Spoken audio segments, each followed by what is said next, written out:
pas encore en vente et déjà sulfureux. Soumission de Michel Houellebecq, ce serait un livre contre François Hollande. Je ne l'ai pas lu, puisqu'il Non. n'est pas sorti. Je le lirai parce qu'il fait débat. Il n'a pas été écrit pour ça, mais enfin, il ne fait pas du bien à François Hollande. On le voit dans ce bouquin, François Hollande, comme vieux président finissant ayant tout raté. La littérature, c'est la liberté. Donc je le lirai.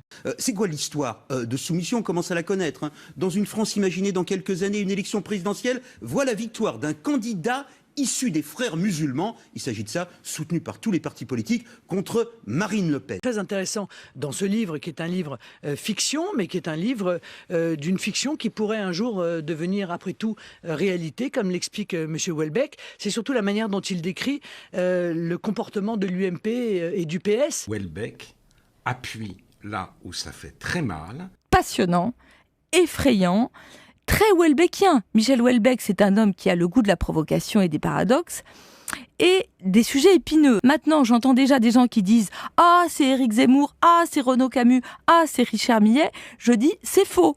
Et les progressistes, dont il était, malgré sa noirceur, le chouchou, crient « Aïe ». En tant que lectrice, je ne suis pas du tout d'accord parce que d'abord, c'est un roman et ce n'est pas un essai. Il a ce regard absolument lucide qui est très précieux dans le paysage actuel. Lucide, donc au laser, au scalpel, sur le monde contemporain, rien ne lui échappe. C'est ce qu'on pense toujours être une audace littéraire n'est qu'une répétition. Il y a toujours eu, siècle après siècle, cette tentation de la décadence, du déclin, de ce pessimisme compulsif, de ce besoin de douter de soi-même. Dont Houellebecq est une incarnation. Et est une forme de continuité. Objectivement, la stratégie de Hollande, la seule, est d'essayer de faire monter le Front National au maximum. La polémique, est-ce que c'est désiré chez lui? Je pense que c'est pas désiré, mais que c'est assumé.